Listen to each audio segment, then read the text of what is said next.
يشير إلى أهمية النظرة الواسعة للواقع، وأن لا نقف عند اللحظة الراهنة، فالتحليل الناجح هو التحليل الذي يشاهد الواقع ويأخذ بعين الاعتبار جميع المعطيات التي ساهمت في تشكيله، عندما يمكننا أن نضع رؤية شاملة قادرة على التأثير على الحاضر وبالتالي المساهمة في تغيير المستقبل. العناوين الرئيسية للندوة وخاصة for this meeting today is the Constitutional Committee and Visa Spring Operation. And this is the discussion that we will start about Syria currently. These titles summarize important achievements made on behalf of the Syrian people and their efforts, and because of their steadfastness and their struggle and the great sacrifices they have made over the past 8 years. Today, we must reveal all the points surrounding these headings or these titles.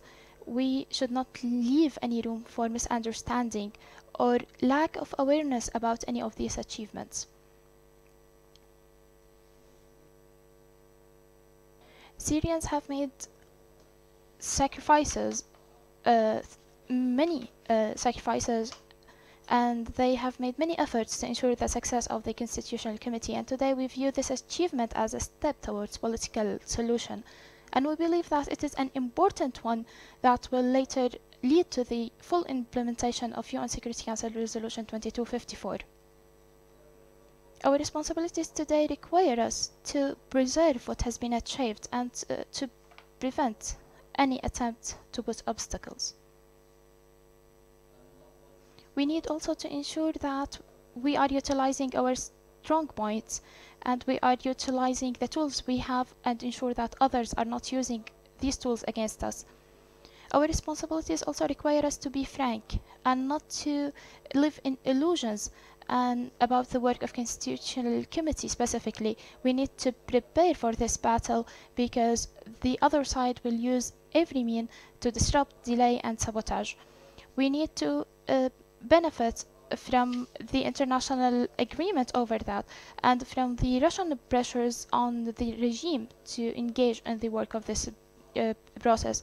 The economic sanctions on the regime as well are part of this pressure that led to the reactivation of the political process, and we must not forget that the engagement of the regime in the Constitutional Committee cannot be considered a political progress or an irreversible political progress. We need to keep in mind that we need the sanctions, we need to keep the pressure on the regime to ensure that they continue until we reach reconstruction. Without a political process and without the implementation of UN Security Council Resolution 2254, and unless irreversible steps are taken in a transitional political process, we cannot stop. We are insistent on moving forward and in overcoming all obstacles until we reach our goal, which is drafting a constitution for all Syrians. As for the situation in Idlib, we need to maintain the de-escalation in Idlib and suburbs of Latakia and Hama, especially that there are no other means, there are no other areas for the Syrians to flee to after the previous forced displacement they were subjected to because of the Russian operation in Aleppo and other operations in Ghouta, suburbs of Damascus, Daraya and others. The same pretext is now being used by the Russians, though the situation is now different. We have a huge number of civilians in that area. All of the IDPs there in Idlib were already displaced from other areas. That's why we do support the activation of the de-escalation agreement in all liberated areas and ensure implementation of UN Security Council Resolution 2254. As for Operation Peace Spring, the situation in North Syria cannot handle further delays. This operation came to express the commitment to fight terrorism, all forms of terrorism, and commitment to work with all partners in Turkey and with the US-led coalition to defeat terrorist groups and to ensure the sovereignty of the Syrian territory. The continuity of the implementation of all relevant agreements in full is the beginning of development of northern Syria to reconstruct institutions that represent and protect Syrians and contribute to support comprehensive political solution. This process came to build on what has been already achieved during Euphrates Shield process and Olive Branch process operation. The goal is to ensure the unity and integrity of the Syrian territory and to stop the demographic change project undertaken by the PKK in the region in coordination with the Assad regime and continuation of the regime plans. Practically, this operation opened the way for, or paved the way for the return of IDPs to their homes and villages. Similarly, in other regions as well, we started working on forming local councils in Tel Abyad and Ras Al Ain because the essence of the Syrian revolution is freedom and dignity. We aim at ensuring that the power and authority is at the hands of the Syrian people, and that the Syrians are provided with the support they need to regain this power and to service themselves by themselves. Despite all what has been achieved and despite all the services that are being provided currently, we still have a lot to do, and we still need to work further on preserving security, stability, without prejudice towards any fundamental rights for the Syrians. Some of the media outlets are turning a deaf ear to what's happening on the ground, but as we know, and many others who are careful about what's happening, they know the horror and the atrocities being practiced by terrorist groups against civilians in several areas. These crimes reflect and reveals the relation between these organizations and their sponsors, and actually aims at targeting civilians and spreading chaos and destruction. The Syrian National Army prioritizes this issue and seeks to pursue the arms of these organizations. Recent developments revealed the bankruptcy of this organization and that they are a direct and the real enemy of the Syrian people, and they are against their rights and against their aspirations, and they are actually an enemy to the unity of Syria. Our efforts focus on thwarting any attempt to disrupt the Safe Zone project, and we need to build and pave the way for the return of IDPs and refugees to their home areas and to help them rebuild it. The Syrian National Army will continue to carry out its responsibilities and will continue to abide by its duties, and will continue to pursue terrorist militias and track down their elements everywhere. The readiness of our forces is at a high level, and they have the potential to prevent the infiltration of terrorists into vital areas. In addition, I'd like to note that we have made an important achievement recently, which is the establishment of the Marshal Court in Eastern Euphrates area. It aims at controlling or ensuring the safety in that area, and to have a court for the military personnel where they can refer to. Thus, we will have a judicial authority that will monitor military action and hold any violators accountable. The work of military courts will focus on solving any issues related to the work of the Syrian National Army. It's our responsibility, and we must undertake it in order to have an organized work that observe the institutional or institutionalized work. Those who committed war crimes and crimes against humanity, including killing, displacement, demographic change, those terrorist groups benefited also from a widespread propaganda that turns a blind eye towards those crimes, whereas this propaganda spreads fake news about the practices of the Syrian National Army. This step to establish martial court is actually to prove that we have a constitutionalized work that does not care about propaganda. We need to organize the work of the army and to prevent any violations from any side against any other side. Immunity won't be granted to anyone. This is the challenge that we need to focus on, and we need to ensure that we are successful. It's a key issue for our success. Institutional work, it refuses to turn a blind eye to complaints and abuses. It also rejects rumors and false propaganda. That's why courts are the suitable choice for us, because it works based on facts. We need to have more insights about this issue, and we hope that this session will shed more light into different angles from this reality, and tell us about what's happening on the Syrian reality, so that we can take it into consideration, analyze it in order to be in service of the interest of the Syrian people and preserving their rights. Thank you so much. I wish that this session will be successful. Thank you all. شكرا للأستاذ عبد الرحمن مصطفى. قبل أن ننتقل إلى الجلسة الحوارية لدينا 15 إلى 20 دقيقة. So please introduce yourself and raise your question. Any question? Sure. In the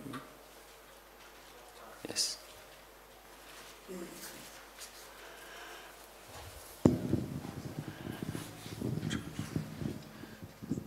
Mustafa Kırıkçıoğlu, Daily Sabah.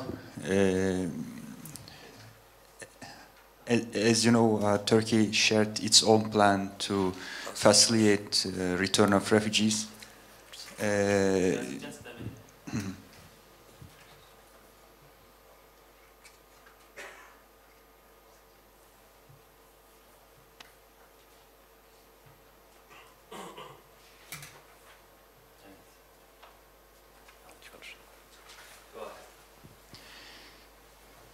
Turkey shared its own plan to facilitate return of Syrian refugees.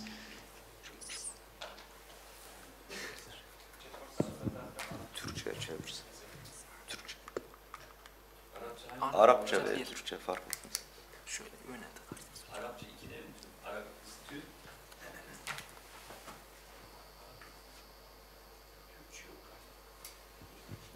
Tamam. Devam edin. Türkçe olarak. Ha, İngilizce. Audience açısından. Ha, tamam. Do you have own plan to... Yok. İngilizce geliyor. Arapça konuşsun. Maalesef. Şimdi tamam. Okay. Do you have own plan to establish the houses and in northern Syria for Syrian refugees who are willing to return after the war, or do you know Turkey's its own plan to make houses with the farmings and to provide them jobs to make possible the return of 1 million refugees? What is your own plan about the issue? Thank you.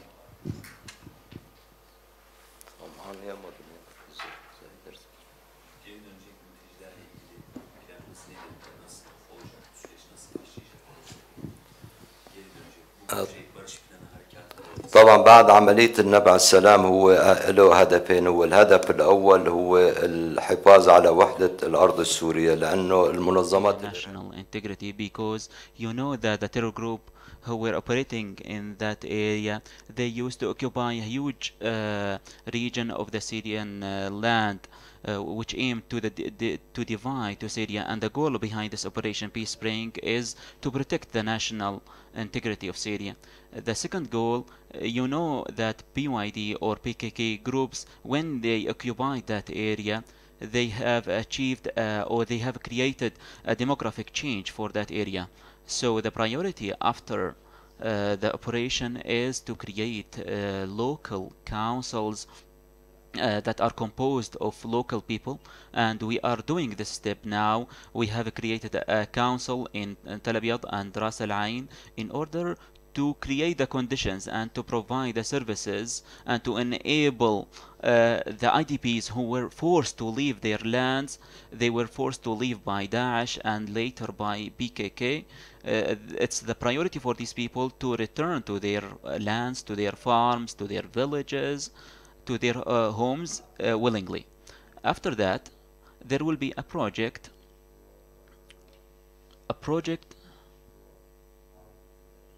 the return of refugees who are in other countries who were displaced from different areas. So this area will inhabit so many refugees because it's a wide area. So the priority is security and providing the basic services, and the return will be under the auspices of the United Nations, and it will be a voluntary returning.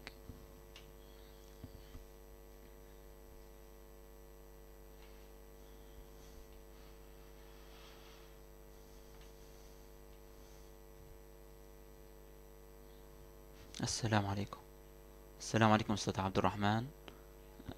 أنا من TRT كردي، اسمي زينب كرتش. أريد أن أسألكم عن Geneva Conference, about Geneva Conference.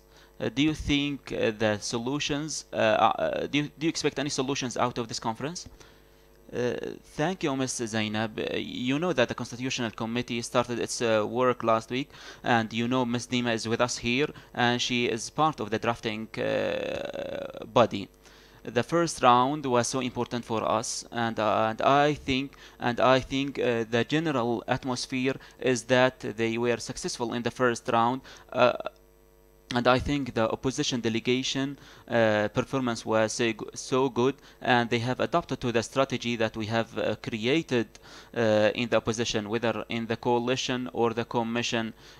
Of course, there were some attempts from the regime to make some chaos, but according to our strategy, we stuck to our strategy, and the first round was good and was for the interest of our delegation. Yes, in my speech I have mentioned this, that we don't trust the seriousness of the regime and the sponsors of the regime. I think the Russians made huge pressure on the regime in this time, and we hope that this pressure will continue on the regime, because the regime is not absolutely is not ready for political solution, and that's why it dealt with the military solution and killed so many people, and that's why they are not able to sit on a negotiation table unless there is an international pressure on the regime institutions, especially by its ally, Russia. That and with Russia help, this will put an incentive for the success for this constitutional work.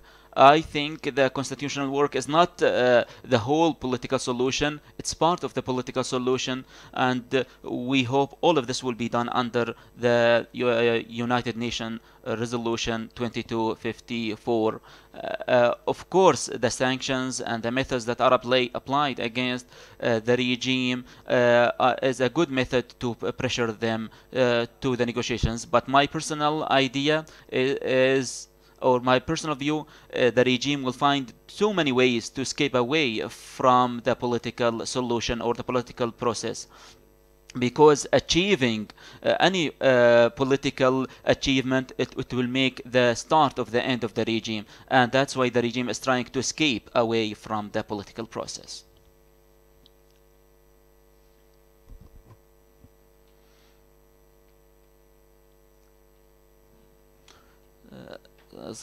Kamali Mukhtar from the Moroccan Embassy. I have a question. You as a political body, who are the parties that you are communicating with them? I mean the foreign parties. You have mentioned the Russian pressure on the regime, which appears to you that you like such a pressure. So are you communicating with the Russian party or the Russian part, or with the Iranians? Are you communicating with them? The Syrian interim government is part of the Syrian National Coalition, which is recognized by more than 122 countries around the world. Yes, we have relations with many countries. We have the group of the friendly countries of the Syrian people. I think out of these countries that I have mentioned, there are few countries that are real friends. To say, without the friends of the Syrian people, we couldn't achieve what we have achieved in the 10 years. But I think because of the lack of the real friends for the Syrian people, many atrocities happened in Syria. Actually, we are trying to deal with all parties. Actually, Russia is an enemy for us. They have killed us in Ghouta, in Homs, in Daraa, and in Idlib. But Russia, in the end of the day, is a main actor in the Syrian issue. They have the veto right in the Security Council. So it's a main actor. So yes, in one side they are not our friends, but we have relations because they are a main actor in the Syrian issue. We are communicating with them through the negotiation commissions. Did you mention anything about the Gulf countries, or which country did you mention? The other one, Iran. No, Iran. There is no way that we have communications with Iran, because Iran in the beginning they have a project of is to intervene in Syria, which is alien to the Syrian people, which is a sectarian project in Syria. We have our logos that we don't want a sectarianism or ethnicities inside Syria, so we don't have any communications with Iran, because Iran is a real enemy for us, similar to the regime.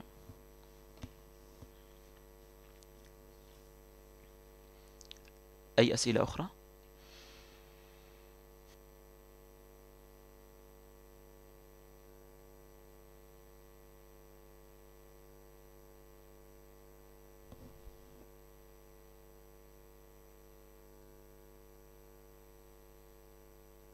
Hem Talabiyat'ta özellikle Resul ayında birçok millet var. Arap, Kürt, Türkmen, Asuri, Ermeni ve benzeri.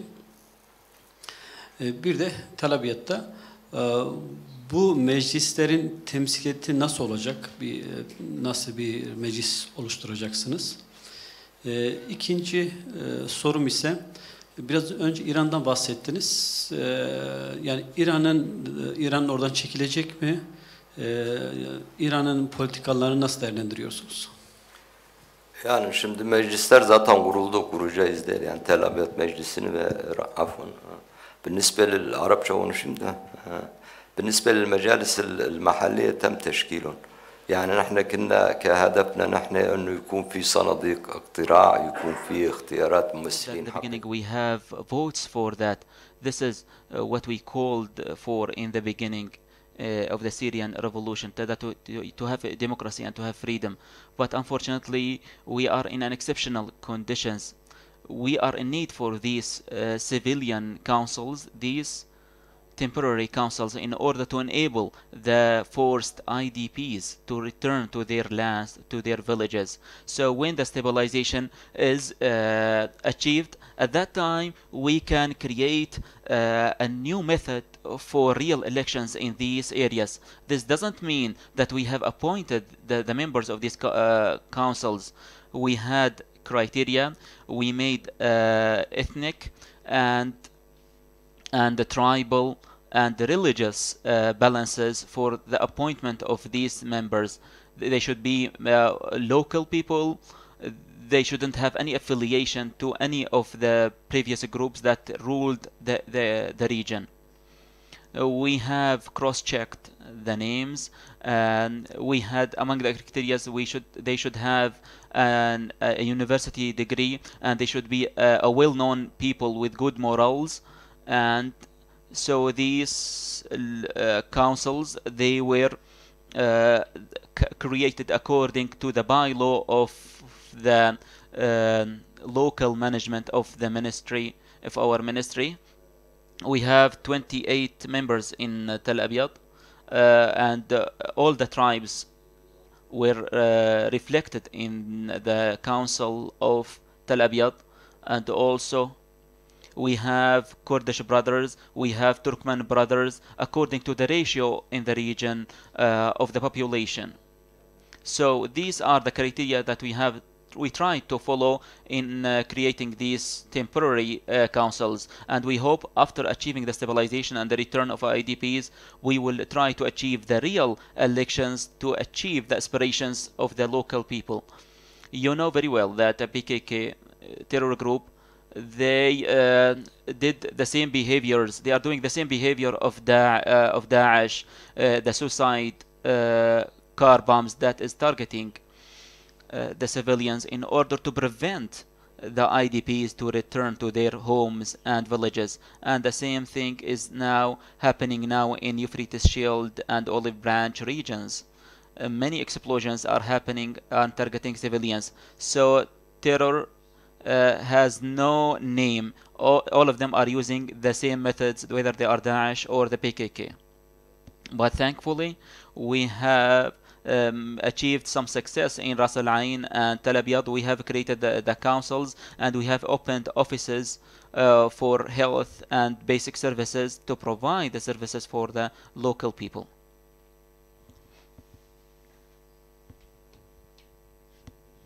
أي أسئلة إضافية؟ لا توجد أسئلة؟ تمام، شكرا لك أستاذ عبد الرحمن. سيكون لدينا 4 دقائق لإعادة ترتيب المنصة، وبعد ذلك سيكون لدينا جلسة حوارية. إذن لدينا فقط 4 دقائق استراحة من أجل ترتيب المنصة. Thank you for listening, and I wish you success in the next seminar.